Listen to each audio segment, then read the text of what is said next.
رسول اللہ یا رسول اللہ یا رسول اللہ یا السلام علیکم ورحمۃ اللہ وبرکاتہ. الحمد للہ رب العالمین والصلاة والسلام علی اشرف الانبیاء والمرسلین وعلی آلہ وصحبہ اجمعین اما بعد. فاعوذ باللہ من الشیطان الرجیم. بسم اللہ الرحمن الرحیم. قل لا اسألكم علیہ اجرا الا المودة فی القربى ومن يقترف حسنة نزد له فیہا حسنا ان اللہ غفور شکور. صدق اللہ العظیم وبلغنا وسندنا رسوله النبی الامین الکریم ونحن على ذلك لمن الشاهدين والشاكرين والحمد لله رب العالمين. فقد قال الله تبارك وتعالى في شأن حبيبه وعظمته إن الله وملائكته يصلون على النبي يا أيها الذين آمنوا صلوا عليه وسلموا تسليما. اللهم صل وسلم وزد وبارك على حبيبك سيدنا ونبينا ومولانا محمد وعلى آله وصحبه أفضل صلواتك وعدد معلوماتك وبارك وسلم صلاة وسلاما عليك يا سيدي يا رسول الله صلی اللہ تعالی علیہ وسلم.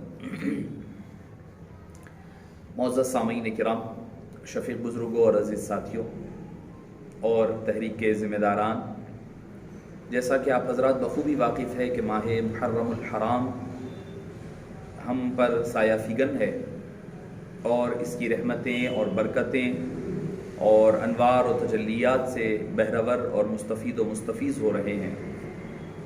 اللہ تعالیٰ نے یوں تو محرم الحرام کو کئی شانیں اور کئی فضیلتیں اور کئی باتوں سے اس کو منور اور مصفہ فرمایا ہے.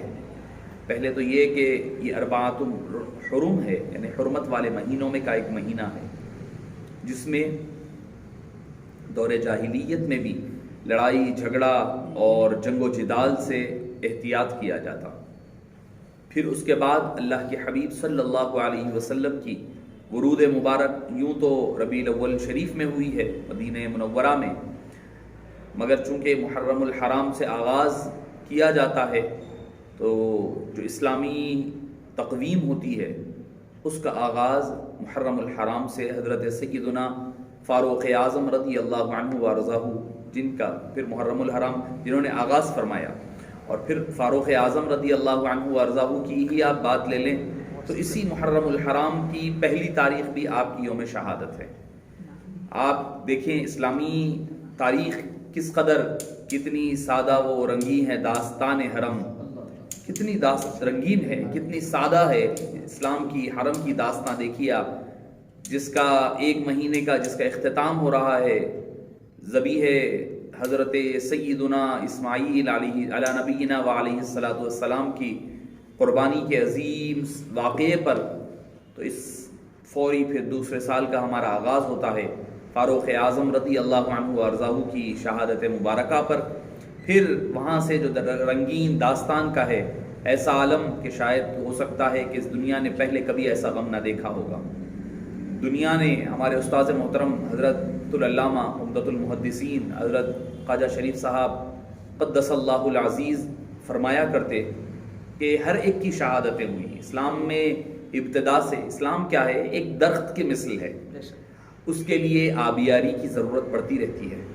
جیسا ایک جھاڑ کے لیے غذا، پانی اور کھاد کی ضرورت پڑتی ہے، اسلام کی نشو و نما میں، اس کی ترقی میں، اس کے عروج کے لیے اسلام میں خونوں کی قربانیاں اور اپنی جانوں کے نذرانے پیش کرنا پڑتا ہے. تو ابتدائے آفرینش سے ہی یہ سلسلہ چل رہا ہے. شہادتیں دیکھیں تو فاروق اعظم رضی اللہ عنہ کی بھی شہادت ہے، عثمان غنی رضی اللہ عنہ کی بھی شہادت ہے، حضرت مولا مشکل کشا کی بھی شہادت ہے رضوان اللہ، اور کئی اجلہ صحابہ کرام ہیں. حضرت جعفر طیار کو اٹھا لیں، کئی اور صحابہ کرام جنہوں نے، حضرت مصعب بن عمیر ہے، حضرت سیدنا امیر حمزہ ہے، ام رسول اللہ، کئی اور شہادتیں بھی ہوئی. آپ فرماتے ہیں کہ ساری شہادتیں شہادت مطلقہ تھی، مگر وہ شہادت عظمیٰ نہیں تھی. شہادت عظمیٰ صرف ایک ہی شہادت ہے، وہ شہادت امام حسین رضی اللہ عنہ علیہ السلام ہے.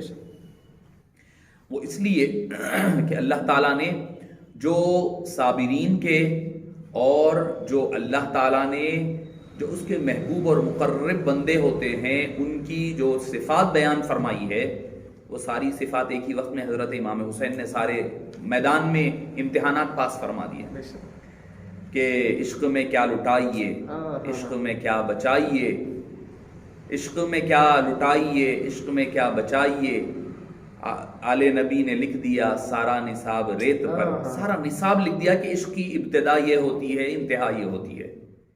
اب ہے جس میں زیادہ ہے، جس میں دم اور زیادہ ہے، وہ آئے آ کر کے جو آگے بڑھ کے لے لے، زینہ اسی کا ہے کہ مثل امام حسین رضی اللہ عنہ نے اپنے کردار کے ذریعے سے، حالانکہ نواس رسول ہے، ریحانت رسول ہے، ریحان رسول ہے، اور پھر حبیب پاک نے جن کو بوسے دیے ہیں، سید شباب اہل الجنہ ہے، کیا کیا نہیں فضائل اللہ کے حبیب صلی اللہ علیہ وسلم نے احادیث طیبہ میں بیان فرمائے ہیں، جنتی نوجوانوں کے سردار فرمایا، مہکتے ہوئے پھول فرمایا، میرا بیٹا فرمایا، سب کچھ فرمایا۔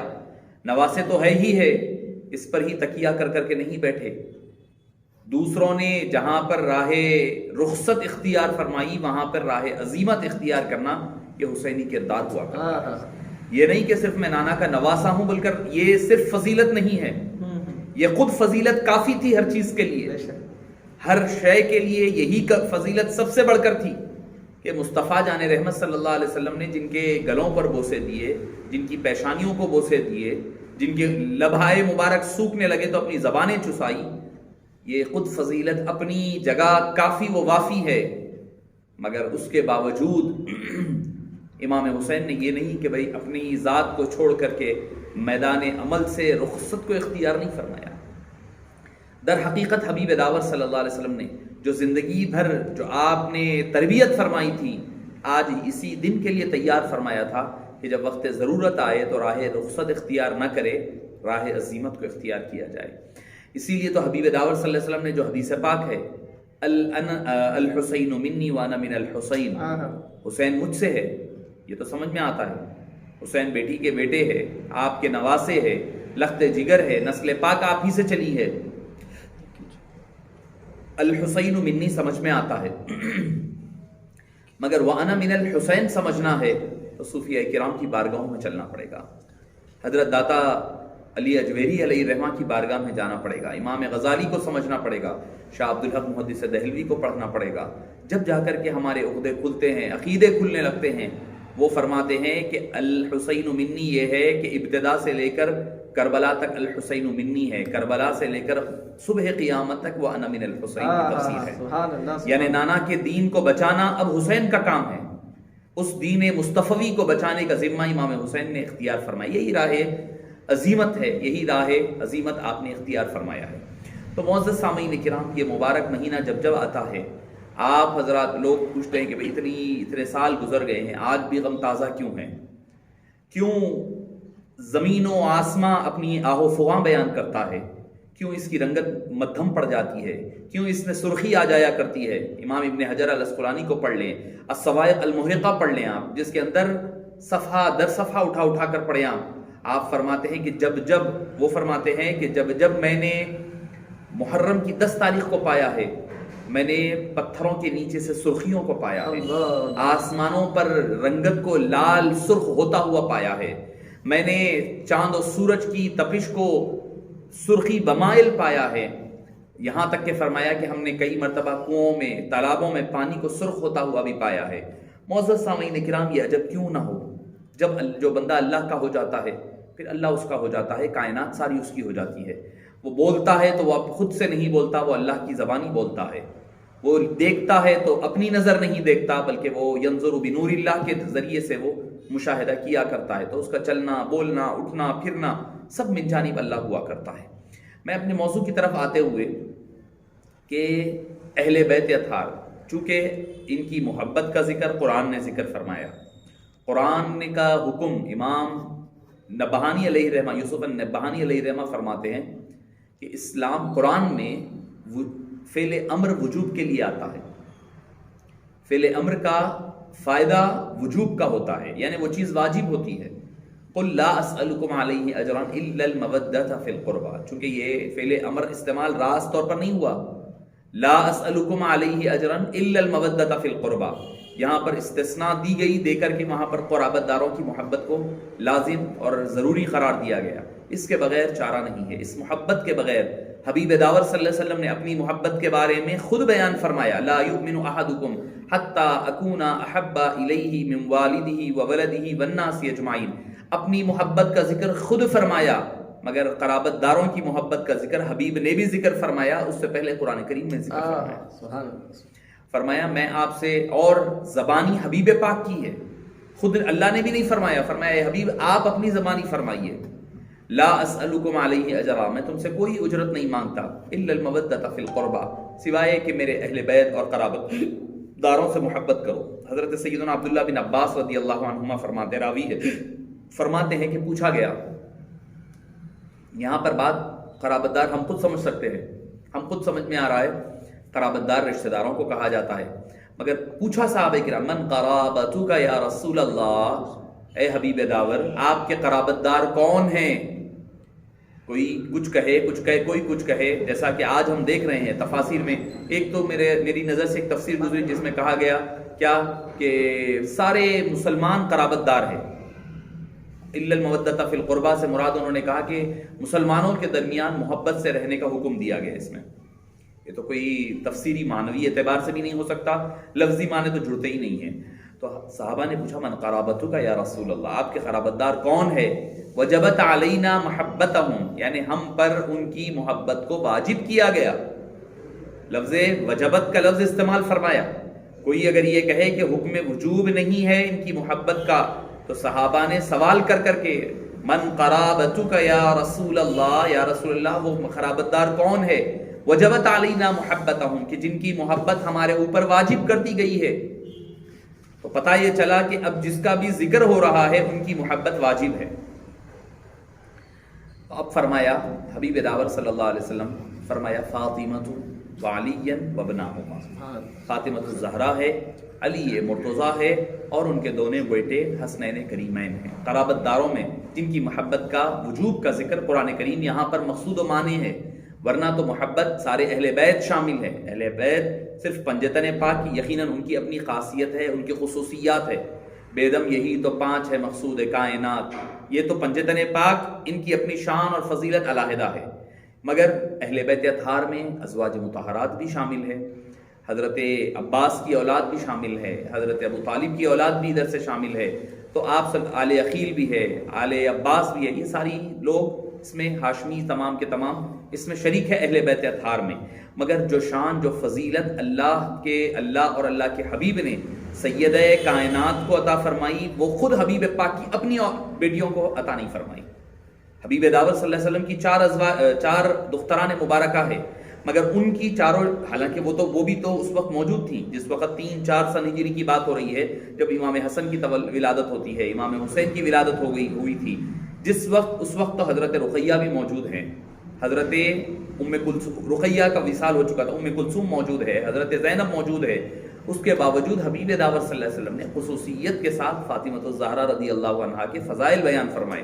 تو پتہ چلا کہ بیٹیوں میں بھی، حالانکہ بیٹیاں بھی اہل بیت میں شامل ہے، داماد بھی حضرت عثمان غنی بھی اہل بیت میں شامل ہے، مگر جو شان جو فضیلت فاطمۃ الزہرا کو عطا ہوئی، خود حضرت رقیہ، حضرت ام کلثوم، حضرت زینب رضی اللہ عنہن اجمعین کو اللہ تعالیٰ نے وہ عطا نہیں فرمائی۔ یہ اللہ کا فضل ہے، ذالک فضل اللہ یؤتیہ من یشاء، جس کو وہ دینا چاہے وہ عطا فرمایا کرتا ہے۔ تو معزز سامعین کرام، پوچھا کہ ان کی محبت کے وجوب کا ذکر قرآن کریم میں ملتا ہے، تو ان کی محبت جب ہوگی تو ان کا تذکرہ بھی کرنا پڑے گا۔ محبت کی علامت کیا ہے؟ جب ان کا نام لیا جائے تو ہمارے چہرے کھل جائیں، جب ان کا نام لیا جائے تو ہماری طبیعتوں میں بحالی آ جائے، جب ان کا ذکر کیا جائے بہترین انداز میں ان کا ذکر کیا جائے۔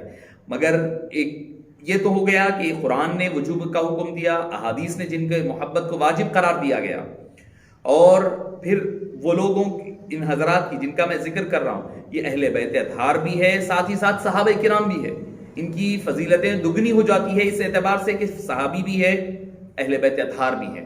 پھر ہوتا یہ ہے کہ بعض مرتبہ جب ایک مرتبہ ایک معاملے میں غلو ہونے لگتا ہے، تو پھر دوسری جو جماعت ہے صحابہ کرام ہیں، ان کے بارے میں دشنام ترازیاں اور ان کی گستاخیاں، بے ادبیوں کا دروازہ کھلنے لگ جاتا ہے، جیسا کہ ہم دیکھتے ہیں بعض طبقات والے اہل تشیع ہے، روافظ ہے، یہ لوگ حضرت علی مرتضیٰ رضی اللہ عنہ کی محبت کا دم بھرتے ہوئے حالانکہ وہ حقیقی دم نہیں ہے. کیوں؟ اگر حقیقی ہوتا تو جتنی فضائل تم بیان کر رہے ہو وہ سارے صحابہ کرام سے تو نقل ہوئے ہیں. اگر روایت کا اعتبار آدمی کی راوی کی صحت پر ہوتا ہے، اگر راوی کی صحت چلی جائے، صحت گر گئی تو وہ روایت ہی ضعیف ہو گئی، وہ روایت کا اعتبار ہی ختم ہو گیا.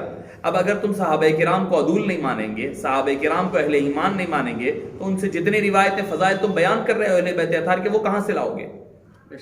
قرآن کی آیتیں انہی سے مروی، احادیث طیبہ جتنی بھی ہم فضائل بیان کریں گے وہ تقریباً 95% صحابہ کرام سے منقول ہے.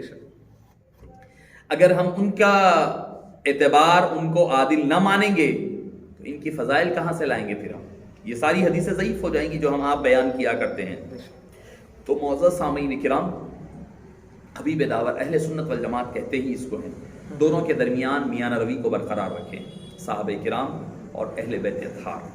ہمارے دونوں ہاتھوں میں دونوں کا دامن ہے، ایک ہاتھ میں اہل بیت کا دامن ہے تو ایک ہاتھ میں صحابہ کرام کا دامن لیے چلتے ہیں.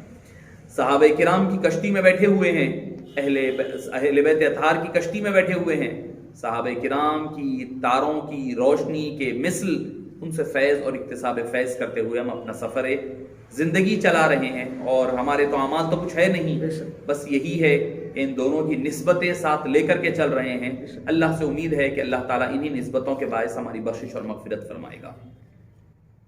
تو معزز سامعین کرام، ان حضرات کے مابین محبتیں کیسی تھیں، اور خصوصیت کے ساتھ خلفائے راشدین، شیخین کریمین کے اہل بیت اطہار، حسنین کریمین اور حضرت سیدہ کائنات حضرت مولائے مشکل کشا مولائے کائنات کے ساتھ رضی اللہ عنہم اجمعین کے ساتھ روابط اور تعلقات کیسے تھے. یقیناً وہ محبت والے، رواداری. ان حضرات کو ہم اپنی طرح سمجھے ہی نہیں. پہلی بات یہ ہے، سب سے بڑا مسئلہ یہ ہوتا ہے جب ہم اپنا تقابل ان حضرات سے یا ان کا ہماری طرح کرنے لگتے ہیں، تب جا کر کے مسائل پیدا ہوتے ہیں. وہ حضرات ہی الگ تھے. وہ دراصل جنت میں رہنے والے لوگ زمین پر کچھ وقفے کے لیے آ گئے تھے، بس یہی فرق ہے. وہ جنت والے لوگ کچھ دن کے لیے دنیا میں زمین پر رہ رہے تھے. وہ لوگ تھے وہ جنہیں اپنی ذات نہیں، اپنا نفس نہیں، اپنی ذات کو مٹا دیا، اپنی شخصیت کو مٹا دیا، اپنے نام کو مٹا دیا، اپنی آل کو مٹا دیا، اپنی اولاد کو. کہیں دنیا میں نہیں نظر آئیں گے. ایسی جماعت کہیں دنیا میں نظر نہیں آئے گی آپ کو. کہیں آپ نے دنیا میں دیکھا ہے کہ کوئی آپ کا بڑا سے بڑا پیر رہنے دئیے، استاد رہنے دئیے، وہ تھوک دے تو آپ کو اٹھا کر کے تھوک چاٹا کرتا ہے؟ کبھی آپ دنیا میں ایک مثال مجھے بتا دیں. ناک کے اندر کا فضلہ، یعنی ناک کے اندر کا فضلہ مبارکہ جب حبیب پاک نیچے پھینک دیتے، صحابہ کرام اٹھا کر کے گرنے نہیں دیتے، ہاتھ میں لے کر کے چاٹ لیا کرتے. آپ نے کبھی کہیں ایسی دیوانگی دیکھی ہے؟ ایسی جماعت کہیں دیکھی ہے؟ آپ نے نہیں دیکھی ہے کہیں پر. وہی تو کہہ رہا ہوں میں کہ وہ جنت میں رہنے والے لوگ کچھ دن کے لیے یہاں آ کر ہمیں جینے مرنے کا اور حبیب پاک پر جانثاری کی ایک نمونہ دے کر کے گئے. اب اپنا اپنا یارہ ہے کہ کون کتنا آگے چلتا ہے، کون جو آگے بڑھ کے لے زینہ اسی کا ہے. جتنا آپ آگے بڑھیں گے اتنا آپ آگے جا کر کے ترقی کر سکتے ہیں اس میدان میں. تو معزز سامعین کرام، شفیق بزرگوں اور عزیز ساتھیوں، میں چند آپ کو احادیث طیبہ کے چند آپ کو جھروکے پیش کر کے اپنی گفتگو ختم کر دوں کہ کیسے صحابہ کرام نے اور خصوصیت کے ساتھ خلفائے راشدین نے اہل بیت اطہار رضوان اللہ تعالی علیہم اجمعین کے ساتھ کیسے روابط اور تعلقات رہے ہیں. حضرت سیدنا ابو بکر صدیق رضی اللہ عنہ سے ہی پوچھ لیں. سیدنا صدیق اکبر رضی اللہ عنہ افضل البشر بعد الانبیاء بالتحقیق، آپ فرماتے ہیں کہ حبیب داور صلی اللہ علیہ وسلم منبر مبارک پر تشریف فرما ہے. حضرت امام حسن مجتبیٰ دوڑتے ہوئے تشریف لائے. آپ صلی اللہ علیہ وسلم نے ان کو بازو بٹھایا. آپ نے تفصیلی واقعہ سماعت فرمایا ہے. یہ حدیث بھی حضرت صدیق اکبر سے مروی ہے. بٹھا لیا. بٹھا کر کے کچھ دیر کے بعد جب لے کر باہر نکلے تو حضرت علی مرتضیٰ رضی اللہ عنہ ساتھ ہے. حضرت ابو بکر صدیق نے حضرت امام حسن کو اپنے سر پر بٹھا لیا، کاندھے پر بٹھا لیا ہے. پیر ان کے کہاں گر رہے ہیں؟ ان کے سینے پر.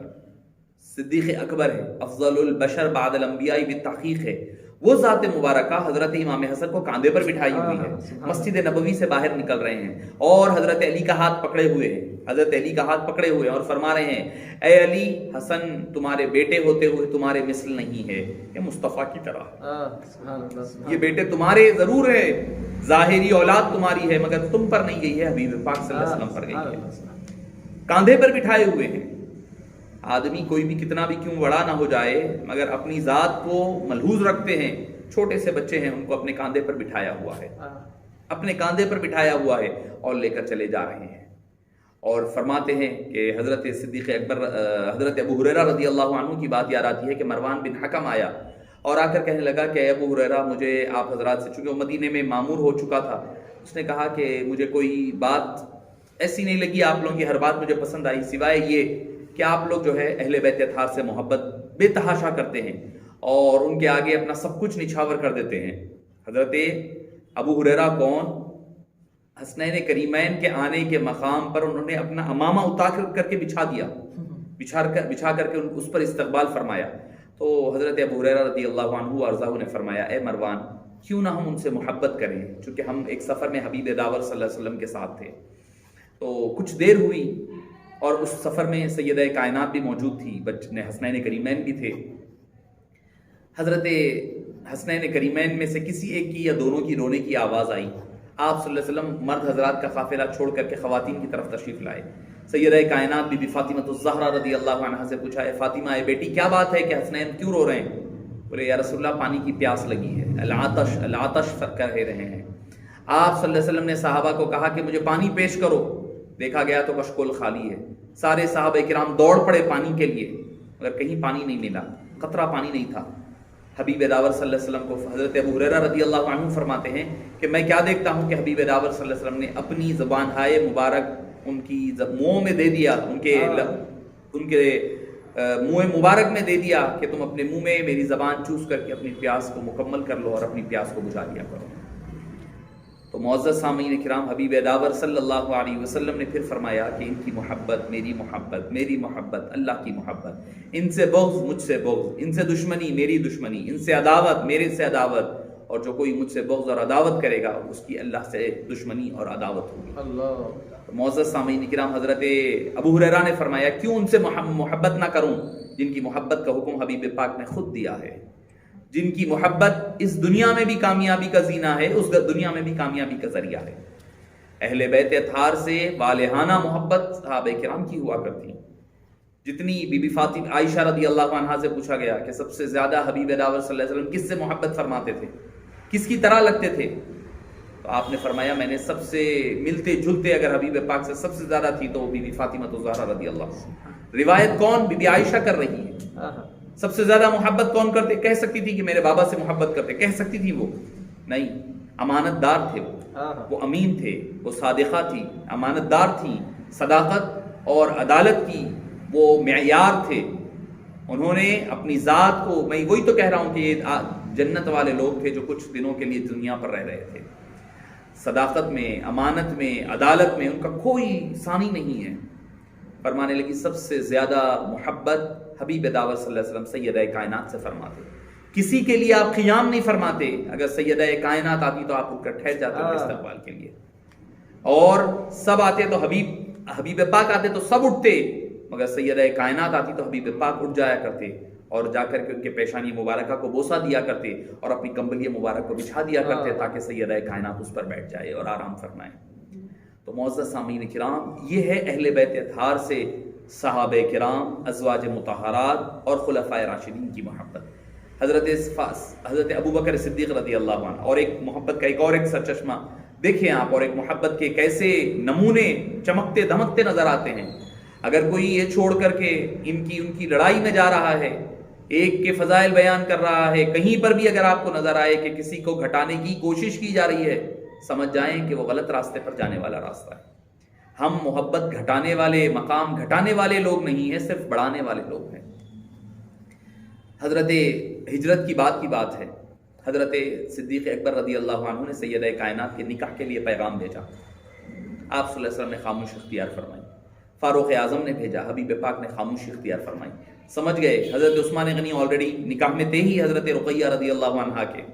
حضرت رقیہ کا بدر کے واقعے کے وقت وصال ہوا تو وہ دوسری کے لیے تو کہہ بھی نہیں سکتے تھے، تو دونوں گئے شیخین کریمین جو دونوں افضل ہے امت محمدیہ میں حبیب پاک صلی اللہ علیہ وسلم کے بعد ترتیب بار، جس میں حبیب پاک صلی اللہ علیہ وسلم نے فرمایا سراج امتی، میری امت کے اگر کوئی چراغ ہے تو ابو بکر و عمر فرمایا، چراغ فرمایا.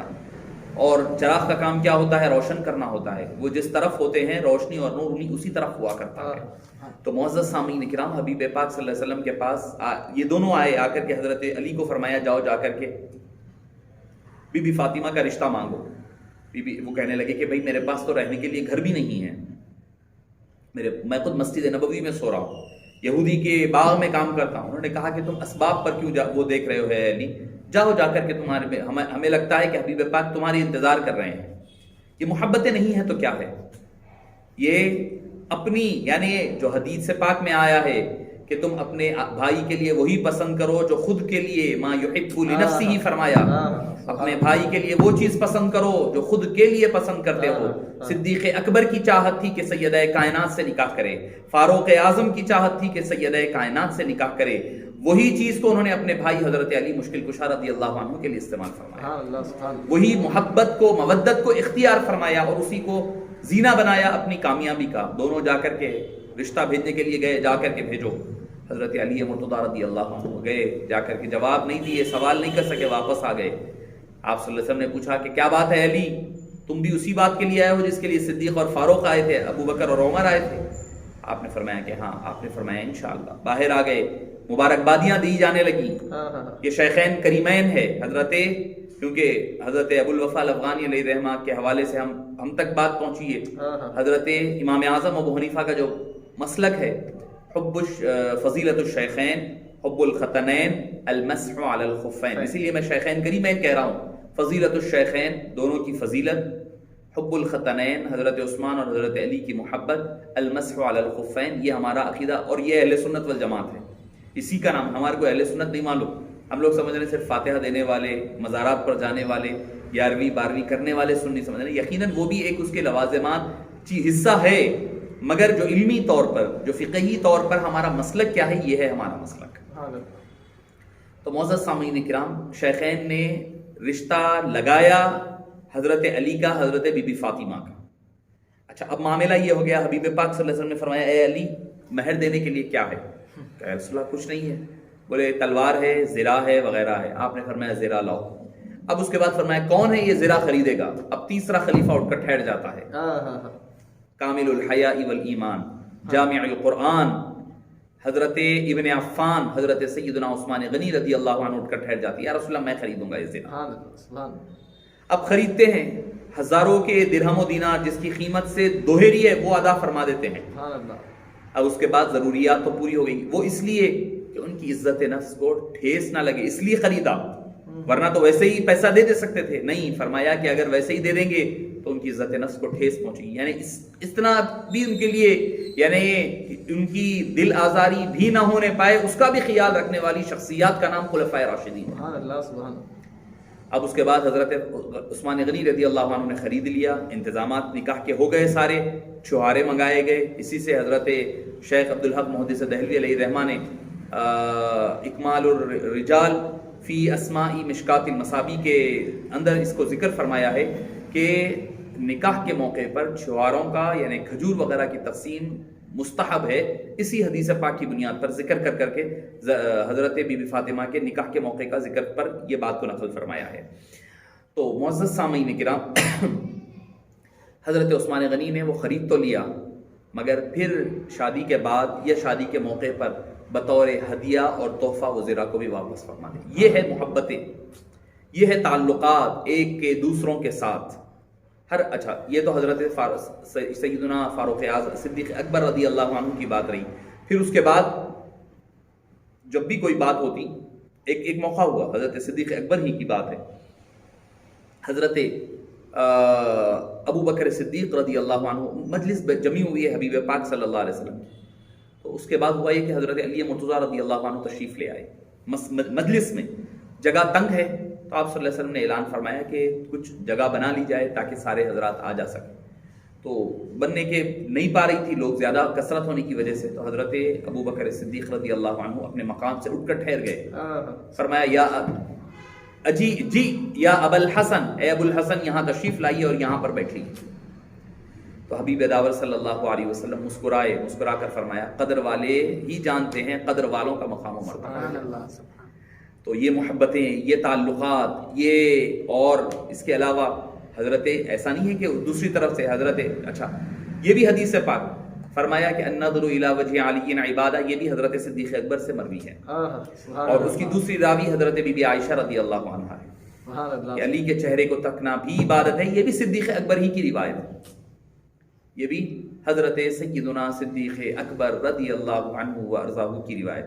اور دوسری طرف حضرت علی مرتضیٰ کا بھی وہی معاملہ، حضرت علی مرتضیٰ کا بھی وہی معاملہ کہ ہر موقع پر آپ نے فرمایا جو مجھ کو حضرت ابو بکر پر فضیلت دے گا وہ مفتری کی سزا میں دوں گا. یہ کیا ہے؟ یہ محبتوں کا اظہار ہے، یہ محبتوں کا، مودتوں کا اظہار ہے. فرمایا کہ جب بیعت فرما لی حضرت ابو بکر صدیق سے کچھ تاخیر کے بعد، اس کے بعد جو خطاب فرمایا اس میں خطاب میں یہ بات فرمایا کہ میں جو خلافت سے بیعت سے رکا تھا وہ وجہ یہ نہیں تھی کہ میں اپنے آپ کو افضل سمجھتا تھا یا ابو بکر ہم میں سب میں افضل ہے.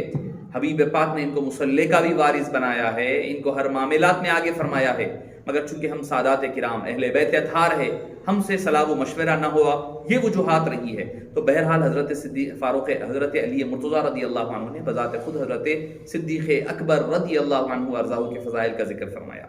اچھا، حضرت عمر فاروق کی بات لے لیں، مثال ایک آدھ میں دے کر اپنی گفتگو کو اختتامی مراحل کی طرف لے چلوں. حضرت فاروق اعظم رضی اللہ عنہ کا دور مبارک ہے. آپ کے پاس شاہ ایران سے مال و دولت کی انبار آ گئے. یمن سے کا جب مال آیا تو آپ نے بدری صحابیوں کے لیے 1000 درہم رکھے، دوسروں کے لیے 500 درہم رکھے. اس میں آپ نے حسنین کریمین کو 1000 درہم عطا فرمائے. جو بدری صاحب، حالانکہ وہ بدر میں نہیں تھے، بدر کے وقت تو حضرت امام حسن پیدا بھی نہیں ہوئے، بدر کے بعد تو نکاح ہوا حضرت علی حضرت بی فاطمہ کا، دونوں بات کی پیدائش ہے، مگر اس کے باوجود بدری صحابہ کا حصہ عطا فرمایا. اب جب حصہ عطا فرما دیا تو آپ کے صاحبزادے حضرت عبداللہ بن عمر نے خفگی کا اظہار فرمایا کہ اے ابا جان، یہ لوگ بدر میں شریک بھی نہیں ہوئے، پیدا بھی نہیں ہوئے تھے، چھوٹے بچے تھے، پوری حیات مبارکہ چھوٹے تھے، تو ان کو آپ ہم سے زیادہ، ہم کو 500 درہم دیے اور ان کو 1000 درہم دیا. تو یہ آپ نے ناانصافی فرمائی. آپ نے فرمایا حضرت فاروق اعظم ان کے بارے میں فرمایا لو کان بعدی نبی لکان عمر، میرے بعد اگر کوئی نبی ہوتے تو وہ عمر ہوتے. تو وہ حبیب پاک صلی اللہ علیہ وسلم نے کیا، حضرت فاروق اعظم نے کیا ارشاد فرمایا کہ اتانی ابو کا ابیہما، فرمایا کہ تم اب ان کے باپ کی طرح باپ لے کر کے آؤ. وہ امکا کا امہاتہما، کہ ان کی ماں کی طرح تم اپنی کوئی ماں لے کر کے آؤ. ان کے چچا کی طرح، ان کے نانا کی طرح نانا لاؤ، ان کے نانی کی طرح نانی لاؤ، ان کے چچا کی طرح چچا لاؤ، ان کی پھوپھی کی طرح پھوپھی لاؤ، ان کی خالہ کی طرح خالہ لاؤ، ان کے ماموں کی طرح ماموں لے آؤ. میں بھی تمہیں یہ دینے کے لیے تیار ہوں، اور مجھے یقین ہے کہ تم یہ نہیں لا سکتے ہو. ان کی فضیلت عمل کی بنیاد پر نہیں ہے، ان کی فضیلت جہادوں کی بنیاد پر نہیں ہے، ان کی فضیلت سب سے پہلے نسبت مصطفیٰ کی بنیاد. سبحان اللہ، سبحان نسبت مصطفیٰ. نسبت ہمارے دادا ہمارے پیر و مرشد فرمایا کرتے کہ سادات کرام کے حوالے سے اکثر ہمیں وصیت فرمایا کرتے، بابا سادات کرام کی بے ادبی مت کیا کرو اگر وہ سچے ہیں. ایک واقعہ ہوا تھا شہر حیدرآباد میں اس وقت اس پس منظر میں فرمایا تھا. مدینہ منورہ میں ہے، ہوٹل میں ہمیں وصیت کے طور پر فرمایا سچے سادات جو ہوتے ہیں ان کی کبھی بھی بدعا سے بچو. اللہ، کیا پتا کہ اگر وہ کبھی ہاتھ اٹھا دے ہمارے خلاف تو کیا پتا کہ ہمارے لیے وہ اللہ تعالیٰ وہ رد بھی نہیں فرماتا. اور اگر ان میں کوئی کمی اعمال کی ہے تو ہمیں عمل کی وجہ سے وہ سید نہیں ہے، وہ نسبت کی وجہ سے سید ہے، ان کا عمل ان کے پاس ہوگا. اور اس کی آیت پڑھ کر کے ہمیں سناتے ما ننسخ من آیت او ننسیھا نأتی بخیر منھا او مثلھا.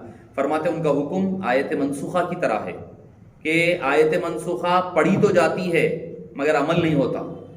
یعنی ان کا ادب کوئی آیت منسوخہ ہے بول کر لے جا کر ردی میں نہیں پھینکتا، نکال کے قرآن کا پیپر پھاڑ نہیں دیتا. وہ آیت کا بھی وہی احترام ہوگا جو دوسری آیتوں کا احترام ہوتا ہے، مگر اس پر عمل نہیں ہوا کرتا۔ تو معزز سامعین کرام فرماتے ہیں کہ ان کا ادب رہے مگر ان کی تعلیمات پر عمل نہ ہو، ان کے اسوے پر عمل نہ ہو، ان کا ادب باقی اور برقرار رہے۔ حضرت فاروق اعظم کی یہ بات حضرت علی کو پتہ چلی کہ حضرت فاروق اعظم نے ایسے ایسے معاملہ کیا، تو قربان جائیے حضرت علی نے فرمایا کہ عمر سراج هذه الامہ، حضرت عمر اس امت کے چراغ ہے۔ حضرت علی عمر کو پھر پتا چلا کہ حضرت علی نے ایسے کہا ہے، فرمایا کہ ہاں میں نے حبیب پاک صلی اللہ علیہ وسلم سے سنا ہے کہ آپ امت کے چراغ ہیں۔ اس کے بعد حبیب داور صلی اللہ حضرت عمر فاروق آئے اور آ کر کے کہا کہ مجھے لکھ کر کے دے دو یہ، تاکہ جب میں مر جاؤں تو میری قبر میں میرے کفن کے اندر یہ بات کو لکھ دینا کہ علی نے کہا ہے کہ میں اس امت کا چراغ ہوں۔ یہ دو طرفہ محبتیں۔ اچھا پھر ایران کی طرف سے جب مال آیا، مال آنے کے بعد اس میں ان کی بادشاہ کی بیٹی بھی آئی، شہر بانو جس کو کہا جاتا ہے، وہ بھی آئی۔ تو بڑے بڑے لوگ انتظار میں تھے، ہو سکتا ہے کہ ہمیں وہ شہر بانو دے دی جائے گی، بادشاہ کی بیٹی ہے، خوبصورت ترین ہے، ایسی خوبصورتی آپ اندازہ لگائیے، بادشاہ کی بیٹی ہے، جب وہ سپر پاور کی بیٹی ہے۔ آپ نے فرمایا کہ نہیں، یہ دنیا کے بادشاہ کی بیٹی ہے، میں دین کے بادشاہ کے نواسے کے حصے میں دیتا ہوں۔ اپنے بچوں کو پیچھے رکھا، امام حسین رضی اللہ عنہ کے نکاح میں دے دیا، خود نکاح بھی پڑھائے اور خود مہر بھی ادا فرمایا، اور انہی کا صدقہ ہے امام زین العابدین رضی اللہ عنہ۔ وہی خانوادے کے، اسی کھیت کے چشم و چراغ ہے حضرت سیدنا امام زین العابدین علی بن حسین رضی اللہ عنہ وارضاہ۔ معزز سامعین کرام، یہ محبتیں، یہ مودتیں، یہ تعلقات، یہ نسبتیں ہمیشہ سے رہی ہے اور ہمیشہ رہے گی۔ اب کوئی اس میں کوئی کمی کرنے کی کوشش کرے تو اپنے آپ میں کمی کر لے گا، مگر ان کی محبتیں باقی اور ساقی اور ہمیشہ رہنے والی ہے۔ اس کا ایک پرتو حضرت سیدنا عثمان غنی کی حیات مبارکہ میں لے لیں، آخر وقت ہے حضرت عثمان غنی کا، بلوائی شہر گھر کا احاطہ کیے ہوئے ہیں، مگر حضرت علی مرتضیٰ رضی اللہ عنہ وارضاہ اپنے شہزادوں کو، حسنین کریمین کو، ان کی گھر کی نگرانی پر، ان کے گھر کی حفاظت پر معمور کر دیے ہیں، کر کے بتلا دیا کہ ہمارے درمیان کوئی عداوتیں نہیں، ہمارے درمیان کوئی دوریاں، کوئی ڈفرینسز نہیں ہے، ہم تو محبتوں والے ہیں، ہم تو تعلقات والے ہیں، ہم تو ادب والے ہیں۔ اہل سنت والجماعت ان دونوں ان حضرات کے درمیان جب محبتیں اور تعلقات ہیں، محبتیں ہیں، الفتیں ہیں، ایسی محبتیں، ایسے تعلقات جس کا ہم اندازہ نہیں لگا سکتے۔ حضرت علی مرتضیٰ رضی اللہ عنہ کے بارے میں غدیر خم کے موقع پر حبیب پاک نے جب فرمایا کہ من کنت مولاہ فعلی مولاہ، تو حضرت عمر فاروقی رضی اللہ عنہ پہلے ہیں، آگے بڑھے، ترمذی شریف کی حدیث سے پاک ہے، فرمایا بخ بخ لکا ہنی ان لکا یا ابا الحسن، بخ بخ لکا یا ابا الحسن، اے علی آپ کو مبارک ہو، آپ آج سے سارے مومنین کے مولا ہیں۔ آپ نے مبارکبادیں پیش کی۔ محبتیں، الفتیں، راحتیں، تعلقات اس قدر ہیں، جب بھی کوئی بات ہوتی تو حضرت فاروق اعظم رضی اللہ عنہ حضرت عمر فاروق کے آخری مشورے کا تک انتظار دیکھتے تھے۔ شورا بلائی جاتی، ساری مجلس ہے، دارالندوہ ہے، پورا پارلیمنٹ سمجھ لیں آپ، پورا پارلیمنٹ ایک طرف ہوتا، حضرت فاروق اعظم حضرت مولا مشکل کشا کے چہرے کو تکتے رہتے کہ ان کی کیا رائے ہے۔ جب فلسطین کا آخر حصہ جب فتح ہونے کا موقع آیا، جہاں پر اب شام کی طرف بڑھ رہے تھے، شام کا موقع آیا، تو اس وقت موقع پر کئی صحابہ کرام نے حضرت ابو موسیٰ الاشعری رضی اللہ عنہ جیسے جلیل القدر صحابی نے کہا، اے فاروق اعظم اب آپ آنا ہوگا فرنٹ لائن پر لڑنے کے لیے، آپ سامنے ٹھہر کر کے لڑیے تاکہ ایک دبدبہ مسلمانوں میں جوش اور ولولہ پیدا ہو۔ حضرت سب نے کہہ دیا، حضرت عمر کوئی فیصلہ نہیں فرما رہے ہیں، حضرت علی دیر سے آئے اس وقت میٹنگ میں، آ کر فرمایا، آنے کے بعد آپ نے پوچھا کہ اے علی آپ کیا فرماتے ہیں؟ آپ نے فرمایا آپ کو جانے کی ضرورت نہیں ہے، آپ یہیں سے اپنے پیادوں کو تیار کریے اور روانہ کر دیئے، وہی کافی ہے، آپ کا یہی دبدبہ کافی ہے کہ بادشاہ خود اتنے بڑے سپر پاور کے جنگ کے لیے نہیں آ رہا ہے، وہی سب سے بڑا دبدبہ ہوگا۔ آپ کی حکمت، آپ کی مصلحت اور آپ کی دانائی کیوں نہ ہو۔ حبیب داور نے فرمایا تھا انا مدینۃ العلم وعلی بابها، انا دار الحکمت وعلی بابها، علی اس کا دروازہ ہے۔ یہ صحابہ کرام کو پتا تھا، ان کی محبتیں، ان کی تعلقات، ان کی رواداریاں، ان کی رشتہ داریاں۔ اور حضرت فاروق اعظم کی بات یاد آئی تو حضرت سیدنا فاروق اعظم رضی اللہ عنہ نے حضرت علی مرتضیٰ رضی اللہ عنہ سے درخواست فرمائی کہ اے علی آپ میں چاہتا ہوں کہ اپنے آپ کو اہل بیت اطہار سے جوڑے رکھوں. میں آپ سے درخواست کرتا ہوں کہ آپ اپنی بیٹی کو میرے نکاح میں دے دئیے. حضرت آپ کی بیٹی جو سیدہ کائنات سے ہوئی تھی حضرت سیدتنا ام کلثوم رضی اللہ عنہا, ان سے آپ نے نکاح فرمایا. 40,000 درہم آپ نے اس کا مہر مقرر فرمایا.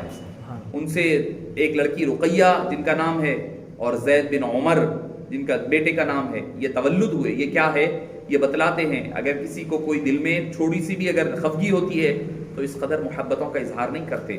ان کے درمیان محبتیں تھیں اور صبح قیامت تک باقی ہیں, اور روز افزوں یہ اضافہ ہی ہو رہا ہے. اب کوئی جلتا ہے جلتا رہے, کوئی گھٹتا ہے گھٹتا رہے, وہ اس کا مسئلہ رہے گا, یہ اس کا پرابلم ہے اور اس کا مسئلہ ہے.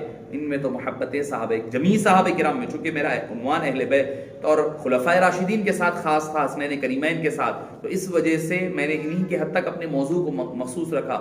ورنہ اگر عام صحابہ کرام کا عنوان دیکھیں تو میں سمجھتا ہوں کہ اس کے اوپر کئی دفاتر, کئی دواوین اور دفاتر بھرے پڑے ہوئے ہیں کتابوں کے, جس کا احاطہ کرنا ان مختصر اوقات میں اور ان مختصر سے خطابات میں جمع ہونا ممکن نہیں ہے. اللہ پاک سے دعا ہے کہ باری تعالیٰ ہمیں پنجتن پاک کے صدقے و طفیل, صحابہ کرام خلفائے راشدین رضوان اللہ تعالیٰ علیہم اجمعین کے صدقے و طفیل دین دنیا آخرت کی بھلائیاں عطا فرما. ہمارے اہل سنت والجماعت میں اتحاد و اتفاق عطا فرما. صحابہ کرام اور اہل بیت اطہار سے سچی اور حقیقی محبت نصیب فرما.